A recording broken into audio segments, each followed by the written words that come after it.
Jadi hadirin dirahmati Allah Subhanahu wa taala, jangan yakin dengan makhluk, jangan yakin dengan harta, jangan yakin dengan kekuasaan.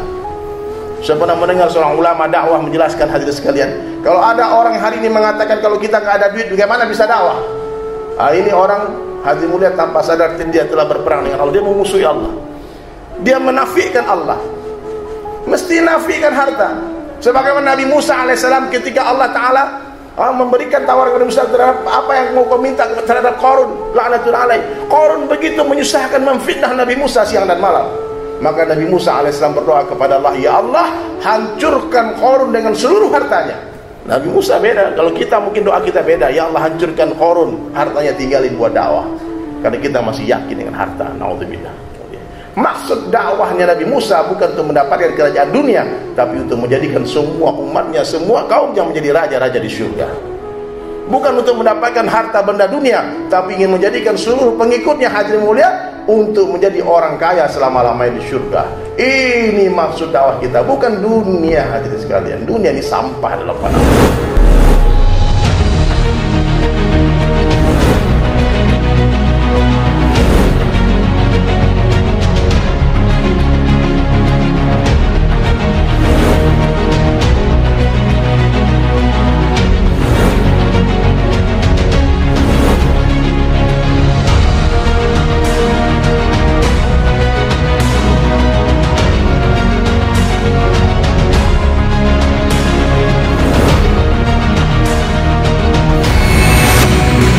Alhamdulillah, nahmaduhu wa nasta'inuhu wa nastaghfiruh wa nu'minu bihi wa natawakkalu alayh wa na'udzu billahi min shururi anfusina wa min sayyiati a'malina may yahdihillahu fala mudilla lahu wa may yudlilhu fala hadiya lahu.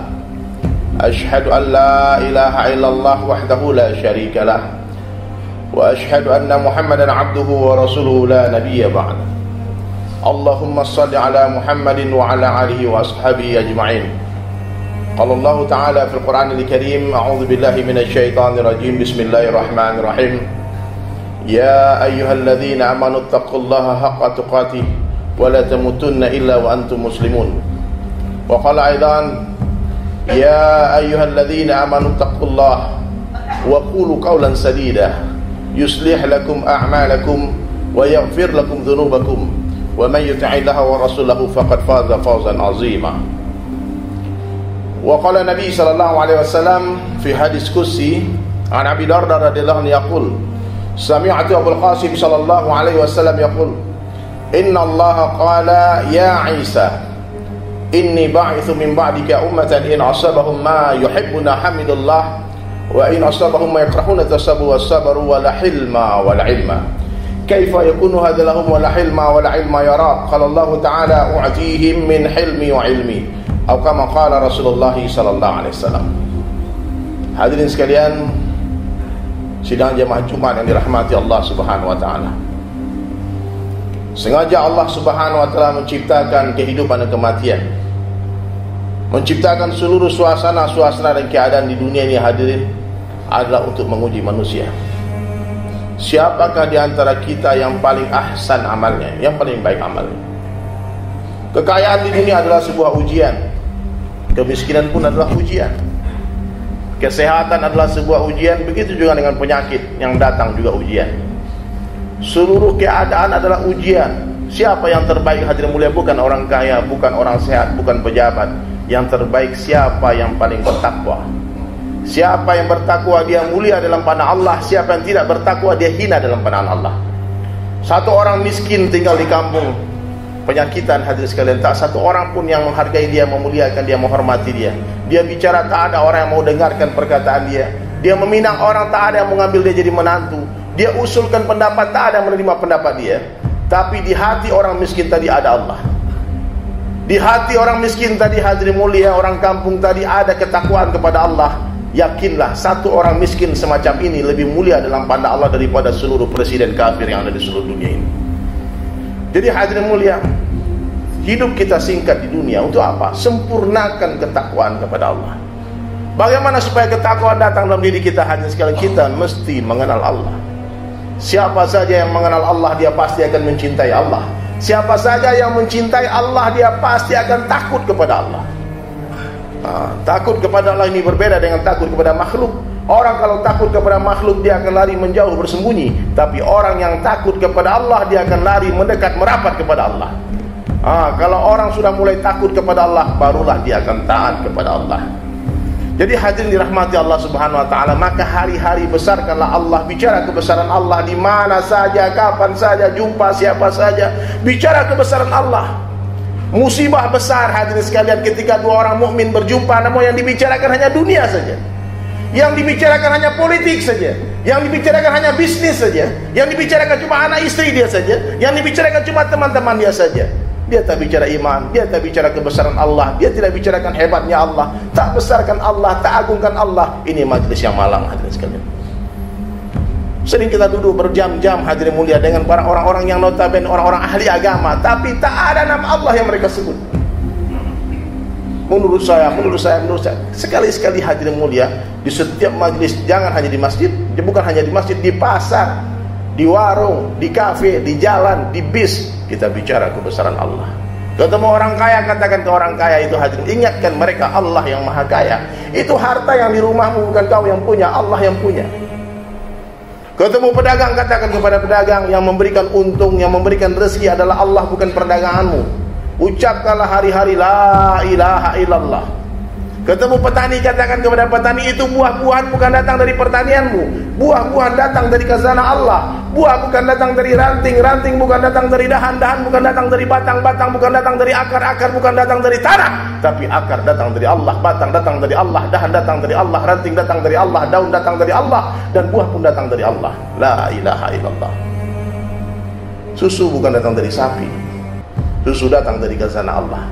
Nanti di surga banyak sungai susu tapi nggak ada sapinya. Ada sungai madu nggak ada lebahnya. Racun bukan datang dari ular, bisa datang dari Allah. Kasturi bukan datang dari kijang tapi datang dari Allah. Allah yang maha hebat segala-galanya. Apa saja yang Allah kehendaki terjadi pasti akan terjadi. Apa saja yang Allah kehendaki tidak terjadi tidak akan terjadi. La ilaha illallah. Yang menaikkan raja-raja adalah Allah. Yang menurunkan raja-raja adalah Allah.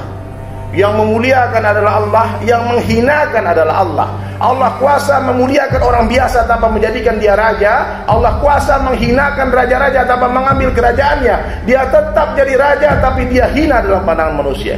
Allah hinakan. Dia tetap jadi presiden tapi semua mata hina, jijik melihat muka dia. Dia tetap jadi gubernur tapi semua orang jijik melihat dia. Bisa.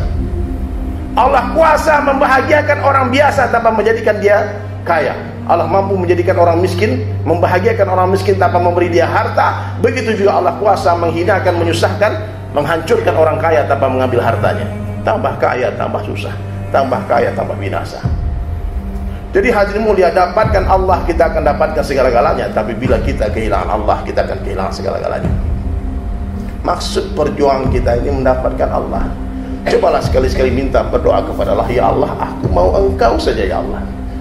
Aku mau Engkau, terserah Engkau ya Allah. Mau beri aku kekuasaan, alhamdulillah, enggak pun tidak ada masalah. Yang penting dapat Allah. Engkau mau beri aku harta ya Allah, alhamdulillah. Kalau enggak pun ya Allah, terserah Engkau saja ya Allah. Aku mau, yang penting Engkau ridho kepadaku ya Allah. Sekali-sekali menangis minta, ya Allah, aku mau Engkau ya Allah. Hasbunallah, cukup Allah sebagai penolong kita. Hari ini kita masih yakin dengan kekuasaan. Kalau kita tidak berkuasa, gimana Islam bisa menang? Di Makkah Rasulullah telah ditawarkan jadi raja. Siap itu orang-orang Quraisy, pemuka Quraisy meletakkan kekuasaan mereka, berikan kepada Rasulullah. Kamu gak usah dakwah lagi, gak usah besar-besarkan lagi Tuhanmu, gak usah ajak-ajak lagi kami kepada Islam. Ya sudah, kita berdamai saja. Sudah, kamu jadi raja ya Muhammad. Kalau mau harta, kami kumpulkan harta kami. Kau akan jadi orang paling kaya di Jazirah Arab. Kalau mau wanita, kami akan carikan 10 wanita tercantik di Arab ini untuk jadi istrimu. Tapi tolong hentikan itu dakwah. Tidak usah ajak-ajak lagi kami kepada Islam. Jangan lagi puji-puji Tuhanmu, jangan lagi hinakan Tuhan-Tuhan kami. Subhanallah. Rasulullah SAW di Makkah sudah punya kesempatan menjadi raja, hadirin sekalian. Tapi Nabi tolak. Apa jawaban Nabi SAW? Ya ammi, wahai paman-pamanku sekalian, sekiranya kalian mampu meletakkan matahari di tangan kananku dan rembulan di tangan kiriku, wallahi, aku tidak akan tinggalkan kerja dakwah walau sekejap mata. Habib Umar bin Hafiz jelaskan hadirin sekalian, kenapa Rasulullah menolak menjadi raja ketika di Makkah. Karena Nabi SAW tidak menginginkan agama yang muncul dari kekuasaan, tapi beliau SAW menginginkan kekuasaan yang wujud dari amal agama. Akhirnya di Madinah pun Nabi jadi raja. Akhirnya di Madinah pun harta datang, hadirin sekalian. Jadi hadirin dirahmati Allah Subhanahu wa taala, jangan yakin dengan makhluk, jangan yakin dengan harta, jangan yakin dengan kekuasaan. Saya pernah mendengar seorang ulama dakwah menjelaskan, hadirin sekalian, kalau ada orang hari ini mengatakan kalau kita nggak ada duit bagaimana bisa dakwah? Ini orang, hadirin mulia, tanpa sadar dia telah berperang dengan Allah, dia memusuhi Allah, dia menafikan Allah, mesti nafikan harta. Sebagaimana Nabi Musa alaihissalam ketika Allah Ta'ala memberikan tawaran kepada Musa terhadap apa yang mau kau minta terhadap Qarun, laknatullah alaih. Qarun begitu menyusahkan, memfitnah Nabi Musa siang dan malam. Maka Nabi Musa alaihissalam berdoa kepada Allah, ya Allah, hancurkan Qarun dengan seluruh hartanya. Nabi Musa beda, kalau kita mungkin doa kita beda, ya Allah hancurkan Qarun, hartanya tinggalin buat dakwah. Karena kita masih yakin dengan harta, naudzubillah. Tidak, hadirin mulia, hancurkan Qarun dengan seluruh hartanya. Aku tak perlu hartanya ya Allah, aku perlu engkau saja ya Allah. Ini pelajaran bagi kita, hadirin mulia.